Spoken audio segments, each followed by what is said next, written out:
ছোটো থেকে বলতে আমি ছোটো সময় তো ঠিকই ছিলাম। তো 2009 সালে আমার একটা বালিবেলাতে অ্যাক্সিডেন্ট হয়। তো সে অ্যাক্সিডেন্টে আমি, আমার বাবা আর আমার দিদিও একজন ছিলেন, যাচ্ছিলেন চার, মানে আমরা তখন ছোটো ছোটো, আমার বয়স তখন 3 বছর 4 বছর এরকম হবে, দিদির 5। তো আমরা মোটরসাইকেলে যাওয়ার সময় বালিবেলায় আমাদের অ্যাক্সিডেন্টটা হয়।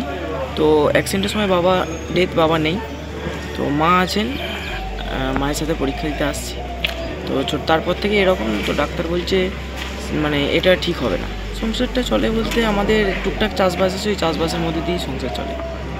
পড়াশোনা করছো, কেমন লাগছে নিজেকে? কি মানে মনে হচ্ছে পড়াশোনা করে কিছু হবে? নিজেকে মনে হচ্ছে যে পড়াশোনা যদি ঠিকঠাকভাবে করা যায় সব কিছুই হবে।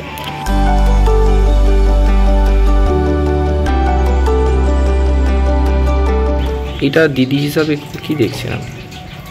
ওর তো স্বপ্ন আছে যে আমি আমার নিজের স্পাইনাল কর্ডটা ঠিক করব পড়াশোনা করে। তারপর ও এই জন্য খুব কঠোর পরিশ্রম করছে, পড়াশোনাই করে সবসময় বাড়িতে। তারপর আরও নানা রকমের, মানে ও না এত ভালো পড়াশোনা করে, ওরকম মানে কেউ হয়তো আমাদের ঘরে কেউ করে না।